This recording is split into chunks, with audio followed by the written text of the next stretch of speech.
It's 10 p.m. You've spent the last 50 million hours trying to find something to watch on Netflix, but some of these just look bad. Some of these you've seen, and with others you're like, I don't think I have the brain capacity to understand this genius work at the moment. So you settle on watching Bright. It seems inoffensive enough, and Will Smith is in it.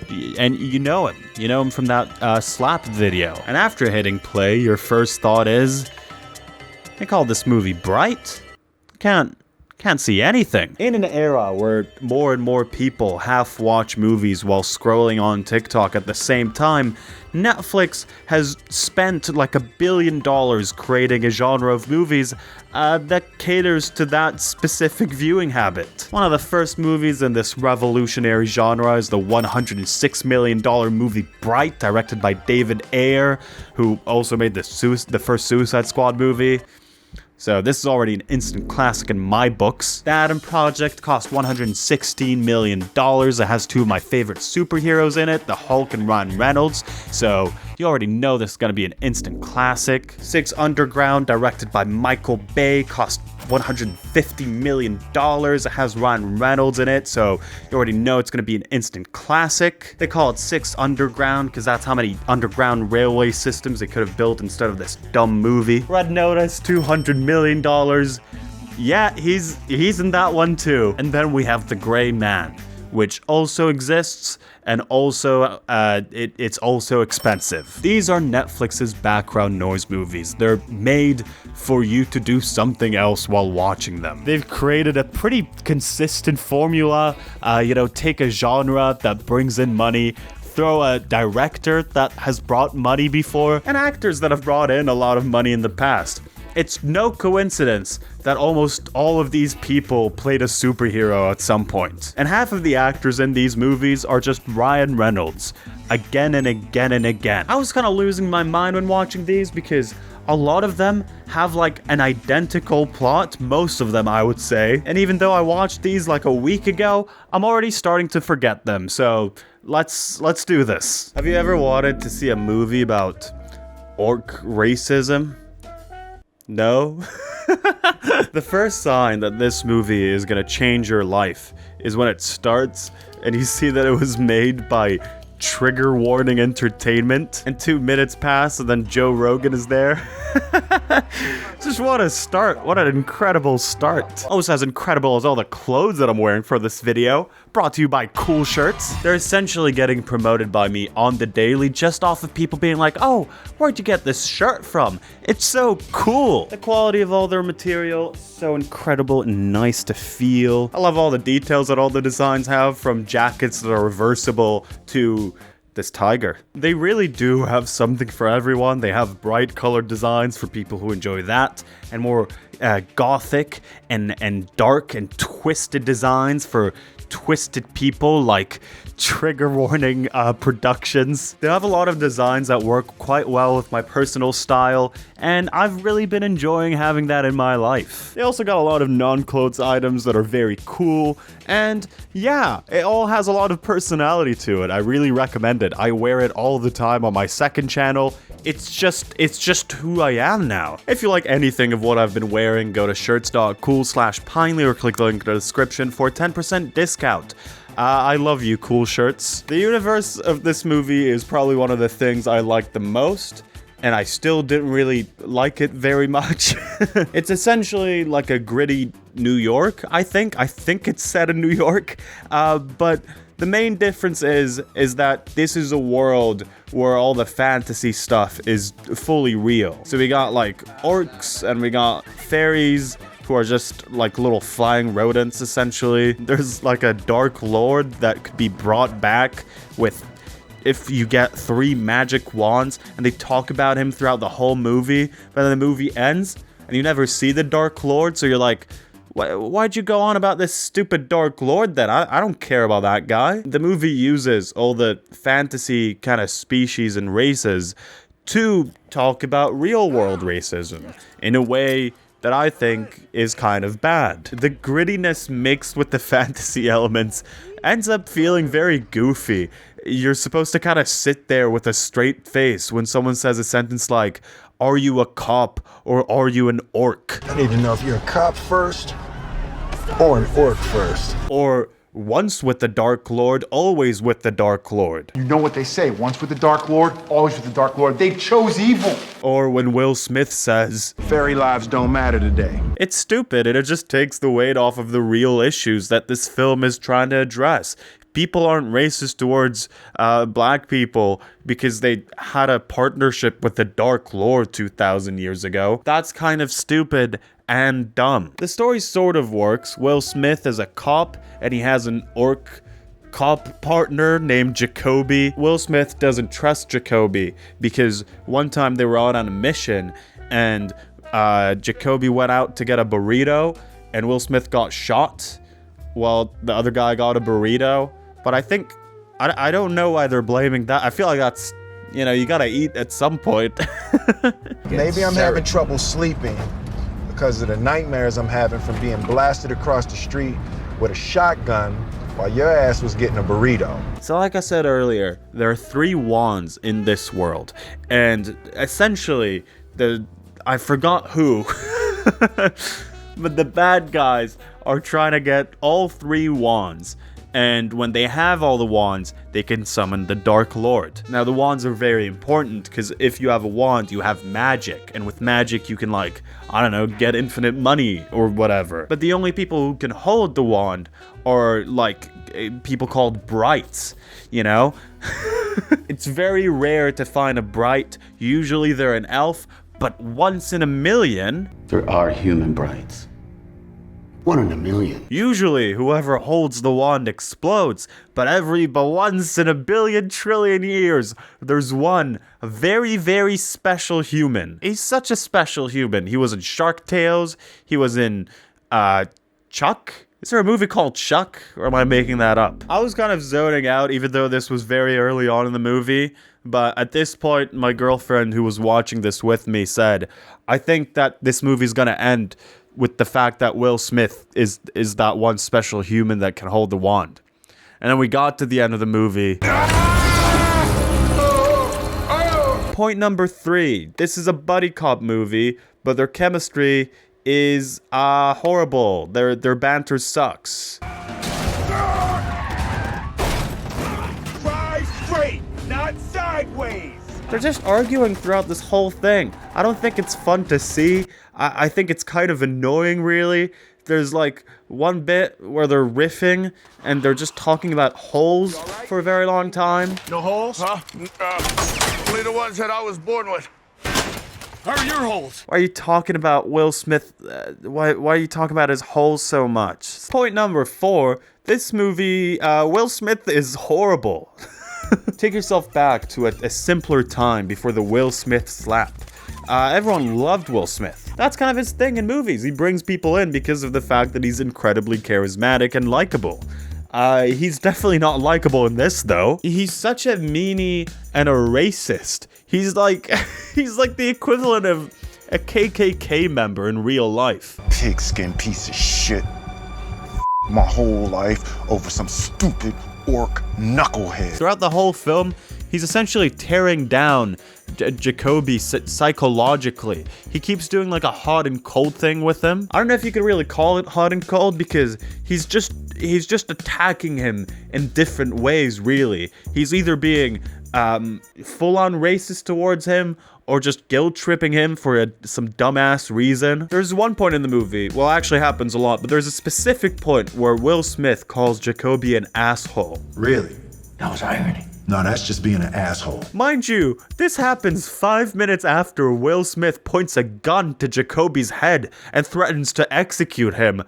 For no reason. In our first introduction to this guy, he says this. Fairy lives don't matter today. And then we cut to Will Smith killing a fairy with a broom.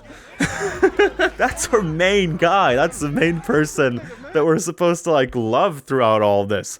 And he's killing a fairy with a broom. About an hour into the film, we sort of have a character change. It's sort of like in the first Suicide Squad movie where there's a scene where all the characters are in a room and they decide that they're friends now because they're in a room together. It's essentially the same thing. Only that like 10 minutes afterwards, he's still racist. It just to a different orc. He calls him something horrible. You green pig-nosed piece of shit.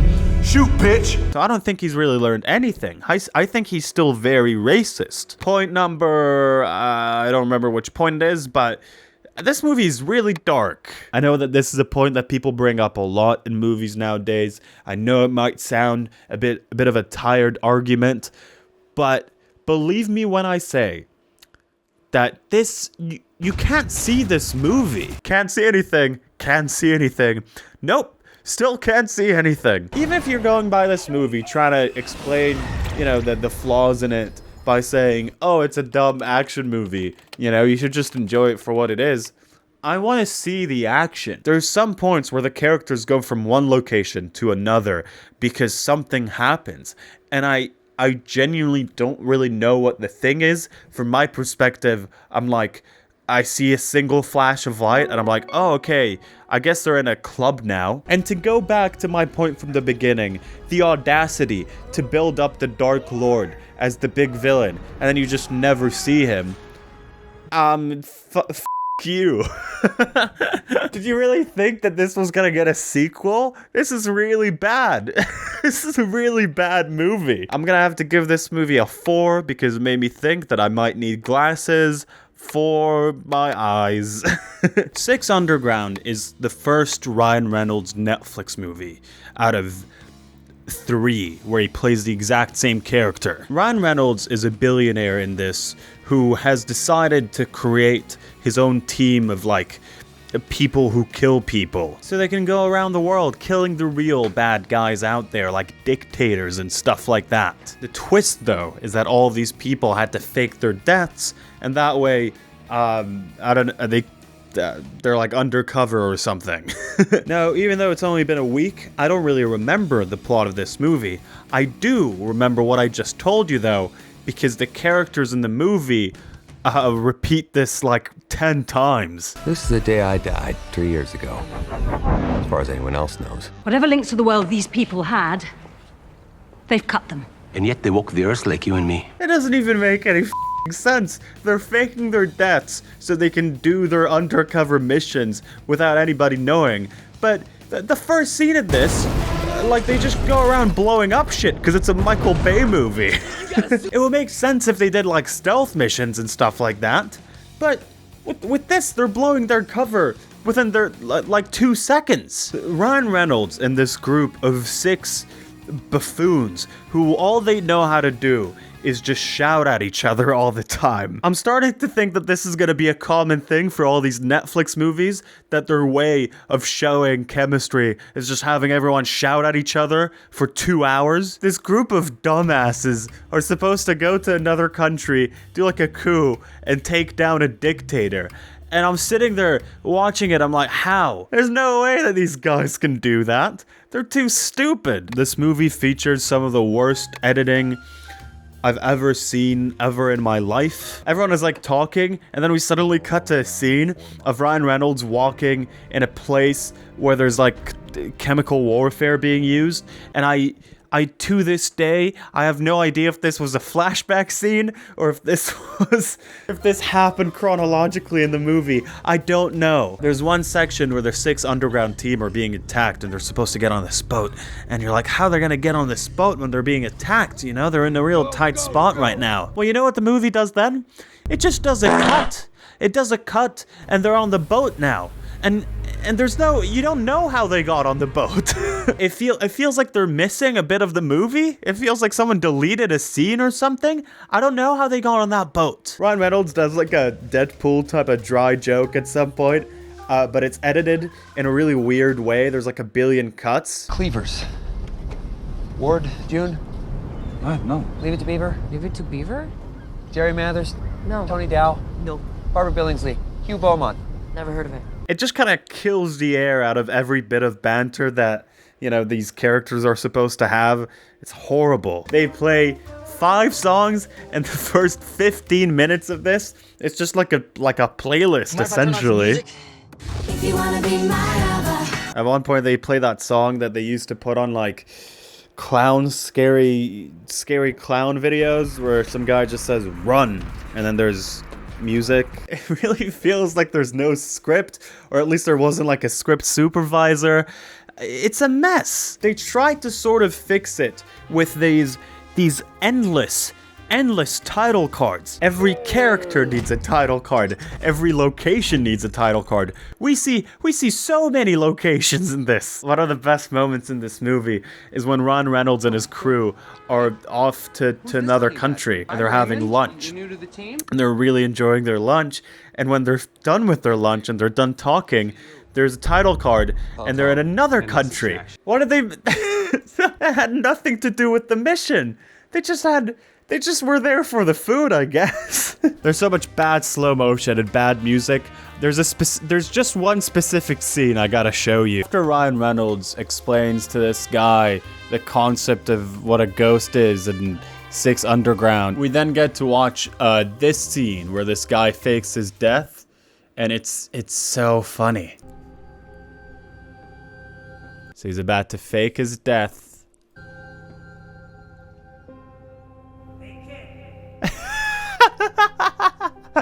What's that guy doing?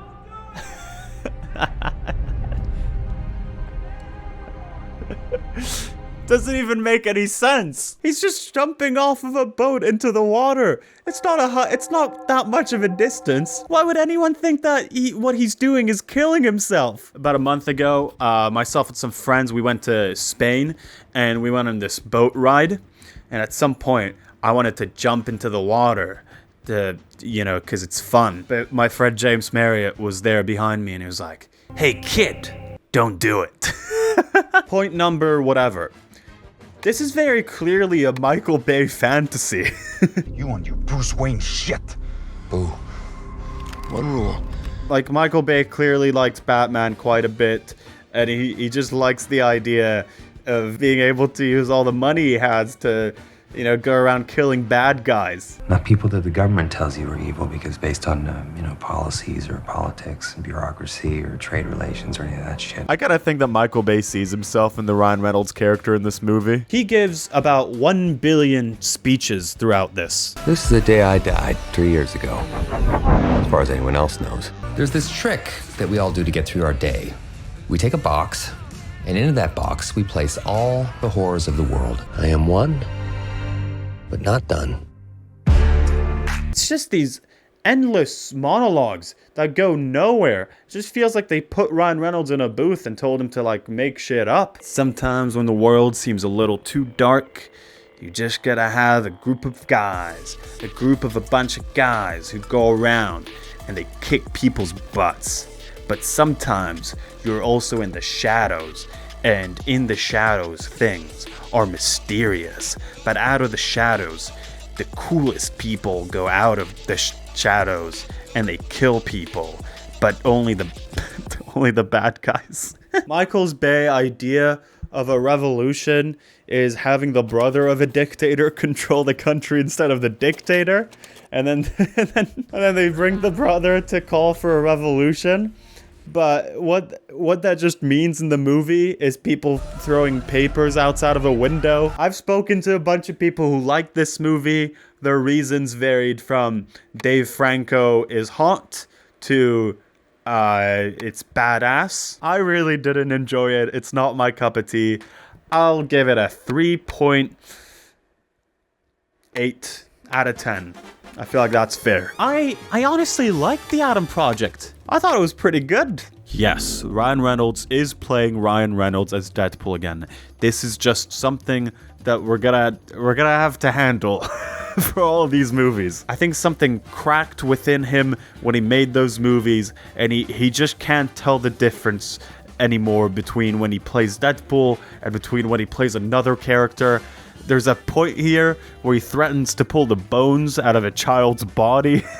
I will pull bones out of your body. I will sharpen them, and I will use them to stab little Chucky over here. What did I do? Shut your mouth, Chuck, or I'll fill it with Ray's feet. But it's a pretty fun ride. You watch this, and you get the sense that someone enjoyed their job when making this thing, which I can't say about the other movies. One of my main problems with this, though, is I think the plot is a bit too convoluted for its own good. I'm gonna try and go over the plot of this movie in one take while also needing to sneeze. This is gonna be difficult, but let's do it. This is unscripted as well. So Ryan Reynolds is like this future pilot, and he goes back to the past, which is actually the present for us now. It's like 2022.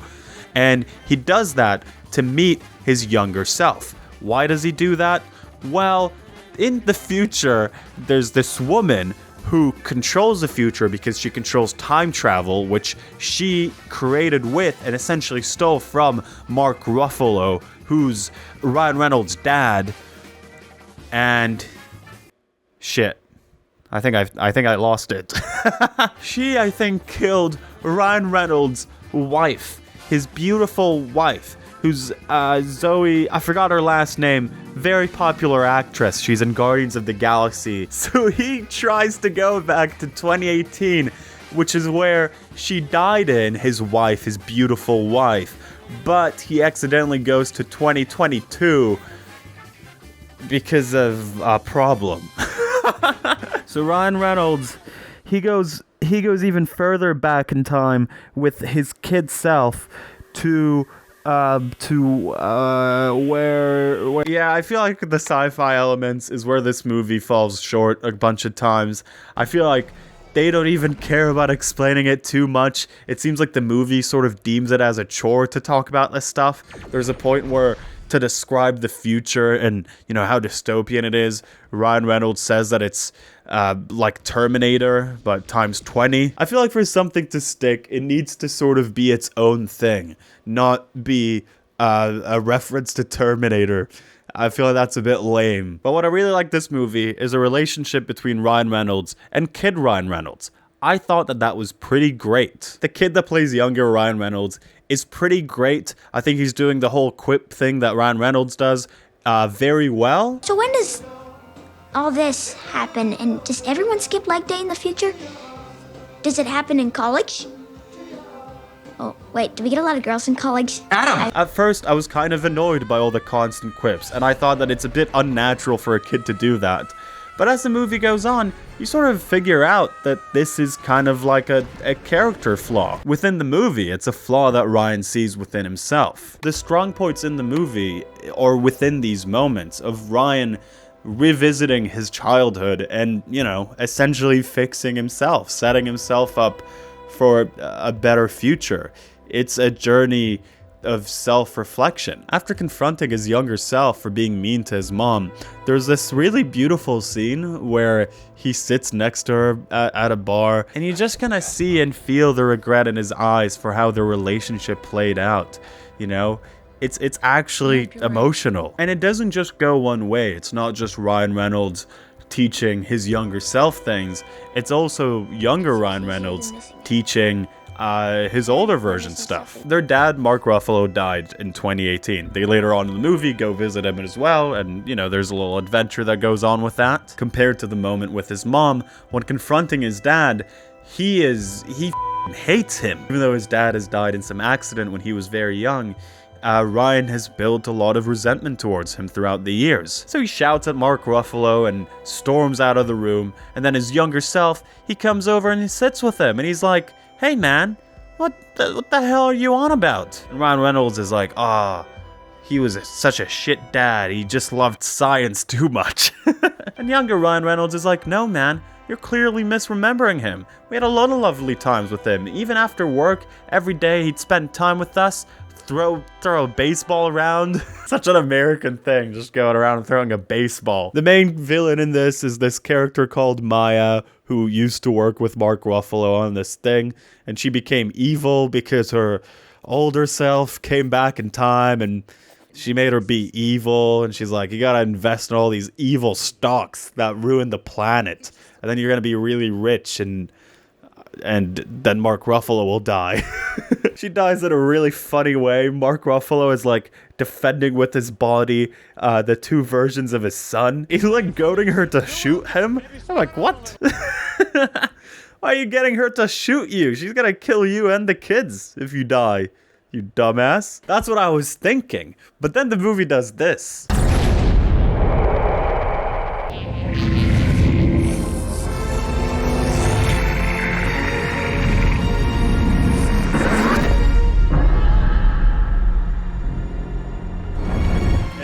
never understood the science.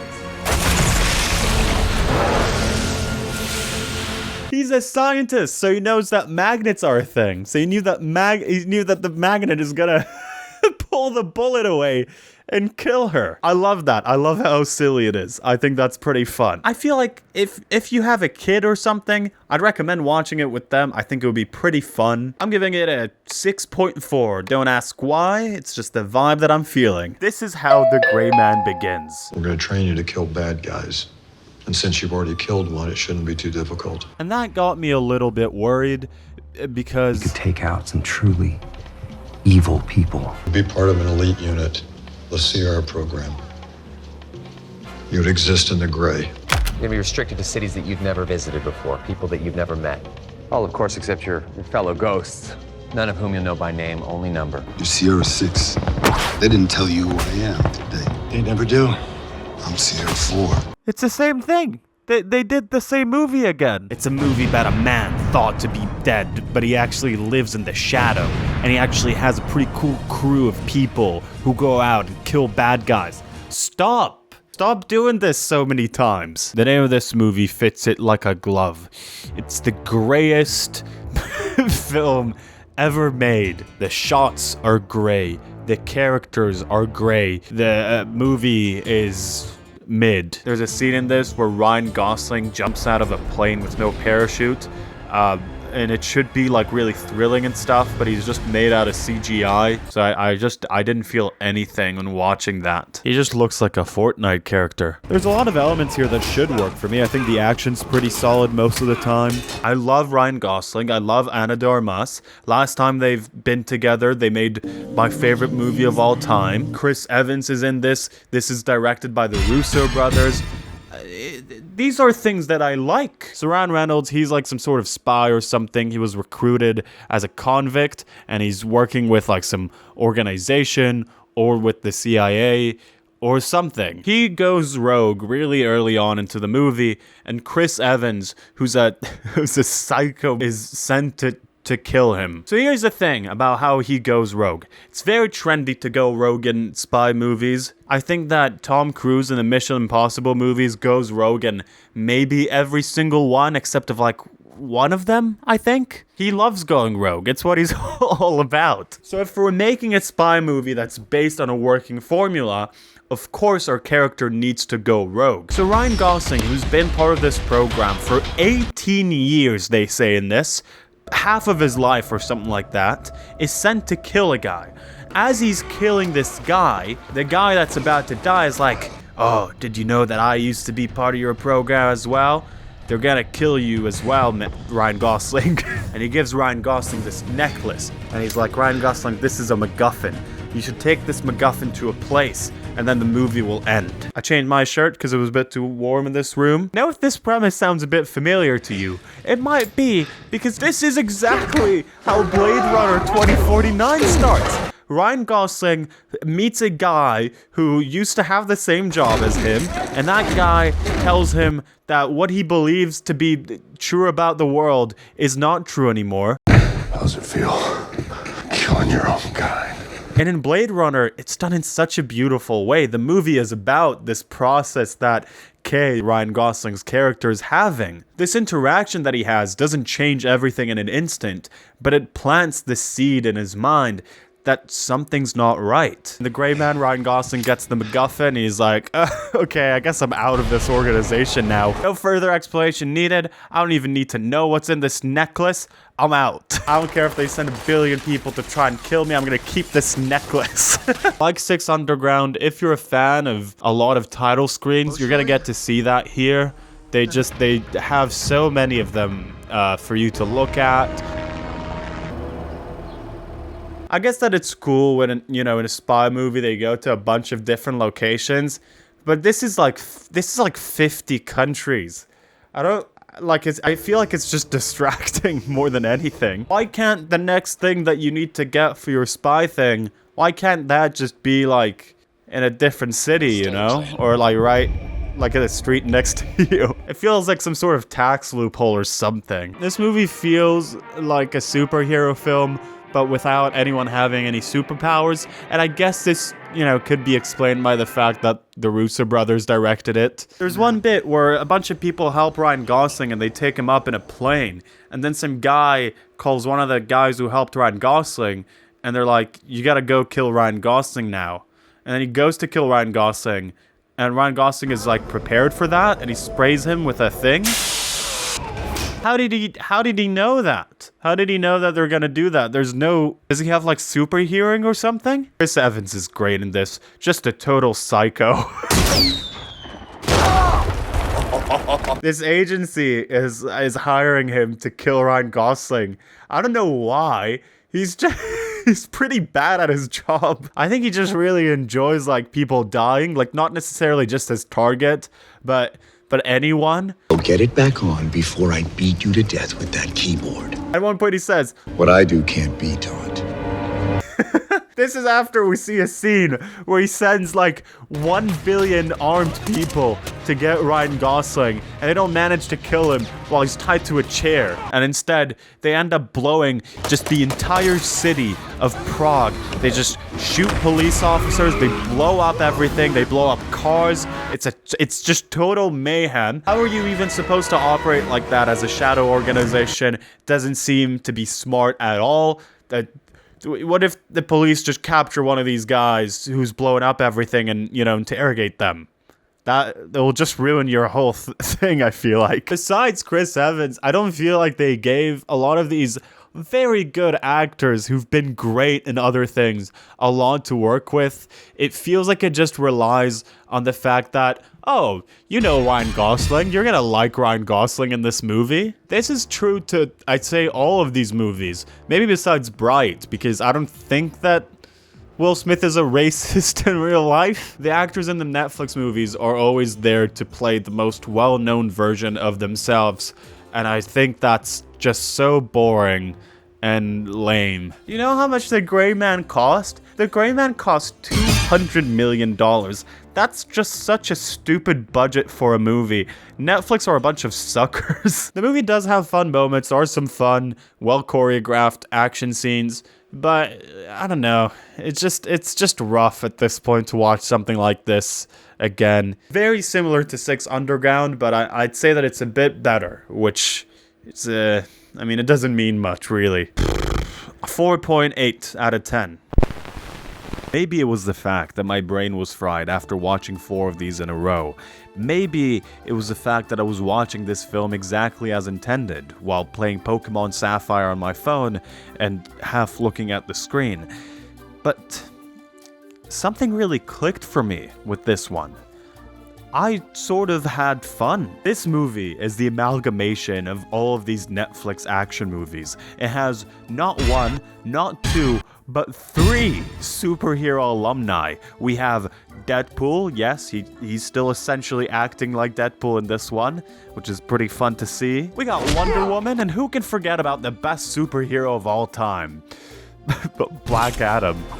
All 3 of these actors are known for playing essentially the same person in all of their films, which is great, because I don't like characters. I just want to see actors I like moving around like action figures. I honestly thought that at this point, at movie number 3 with Ryan Reynolds, I'd be a bit exhausted by all of his Deadpool quips. Where'd you get that jacket?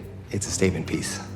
Somewhere there's a very nude cow whispering, "Worth it." But he was honestly a breath of fresh air in this film, where every other person's acting inspiration seems to be a brick wall. Gal Gadot at some point gives this villain monologue that is just like a bad. I know everyone you work with and every member of your family. There's no fun to it. There's no wickedness to it. It's just a brick wall talking. Something I love about the Rock movies is when no one acknowledges that he's like the biggest human in the entire universe. There's this one scene where Ryan Reynolds tells everyone in prison that The Rock is actually a cop.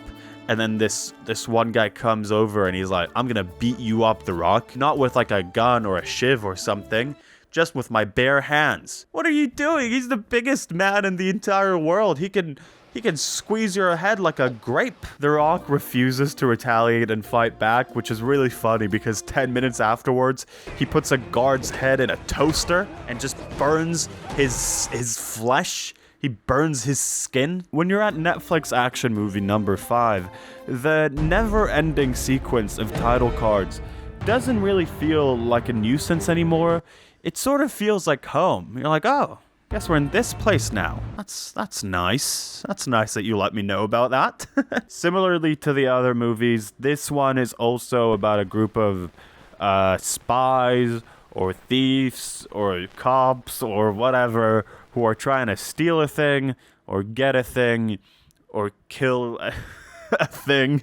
With all of the other movies, their chemistry is also defined by this series of just never-ending arguments. They just can't stop arguing. They just really don't get along. They're such a ragtag team. It's just a never-ending headache. I don't get why it's become this thing in all action movies now, where everyone needs to argue all the time. I hate it. What happened to, like, Mission Impossible, you know? In the latest Mission Impossible movie, Simon Pegg is asked, like, what's your biggest weakness in the world? And he's like, my friends, you know? That's sweet.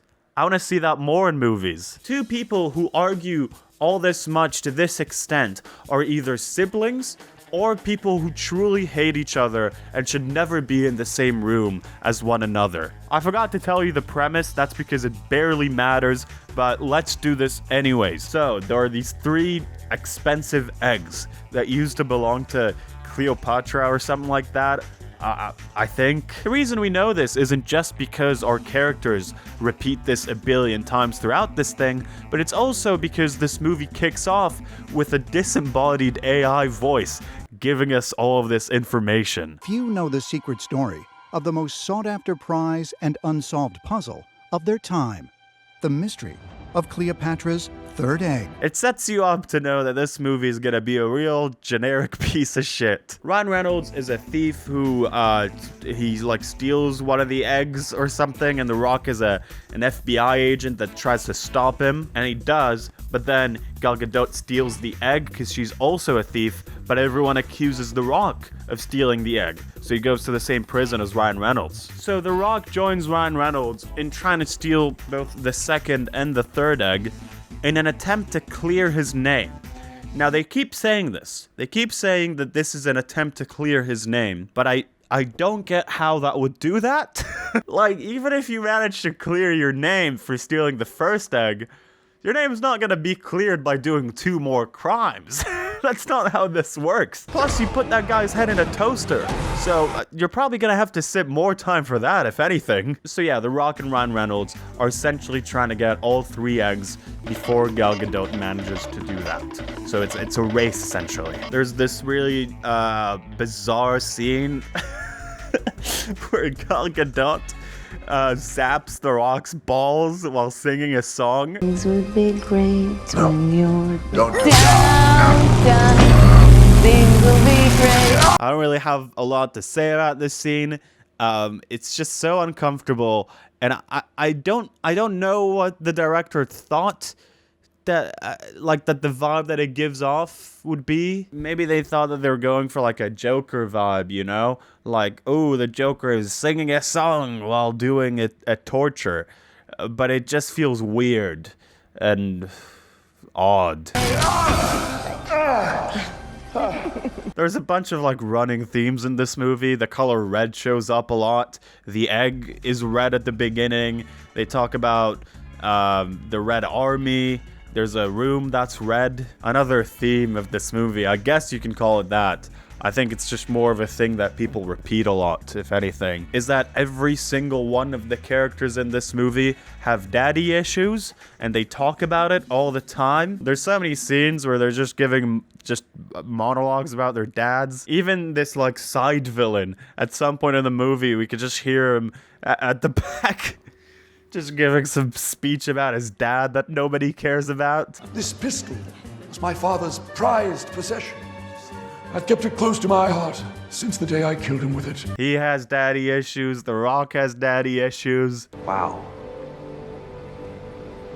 We really got some dads, huh? We're not that different. This movie's just a collection of tropes. They got the the classic "we're not so different, you and I" sentence. We're not that different. He should have retired that sentence after it was said in Austin Powers. The Rock uses his dad monologue to become friends with Ryan Reynolds because he knows that in this universe, that's just what everyone loves doing. Everyone loves talking about their dad issues. At this point of the movie, towards the end, there's just this never-ending pile of plot holes that are just weighing above your head, you know? The fact that The Rock is working with this guy for some reason who's a criminal to try and clear up his name, that doesn't really make any sense. The fact that Gal Gadot shows up out of nowhere all the time, I don't really know how she did that. She's like the prison warden at some point, which is odd. But then we get to the end and spoiler alert, massive spoiler alert for the movie Red Notice. If you've ever cared about the movie Red Notice, you gotta skip somewhere to the future. We get to the end bit. Ryan Reynolds has managed to get the egg, and he saved The Rock from drowning, meaning they're both friends now. And you're like, finally, we've reached the end of this movie, and these people are gonna stop arguing. But then, Gal Gadot shows up out of nowhere, and she makes out with The Rock. What? The Rock and Gal Gadot are lovers. They love each other. They're making out. It's so hot. The Rock actually wasn't a cop this entire time. It was a con. It was a con to try to steal Ryan Reynolds' eggs. Does that mean that he enjoyed getting his balls zapped earlier? Probably. This movie did something genius. It relied on the fact that I'd expect and brush off the fact that it has a billion plot holes to set up a pretty fun plot twist, honestly. There are still a lot of things that don't make sense. I feel like if I were Ryan Reynolds, I'd be questioning so much of what The Rock is doing, especially considering he's supposed to be a cop. They could have essentially leaned into that way, that his suspicions are, around that. But whatever, man. I'll take what I can get at this point. Out of all the movies, this one was the most average one. But I enjoyed it a little bit above average, so I'm gonna have to give it a 5.2. A 5.1 out of 10. Well, folks, I hope we all learned an important lesson today. That Ryan Reynolds should be in every movie until the day that I die. Jokes aside, I kind of liked him in some of these movies. He was a bit annoying at times, but I don't think he has a lot to work with in some of these. Seems like the current trend is that these more generic, one-off action movies that aren't tied to pre-existing franchises are mainly sent off to streaming services because that's where they do better. Going to the movies is pretty expensive nowadays, and people don't really want to pay money for this stuff, but they don't mind watching it while eating their cereal.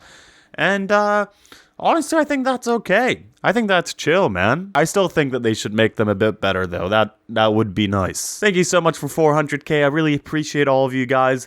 Next video is going to be a big one. I've been working on it for a few months now, so expect that in like a week or two.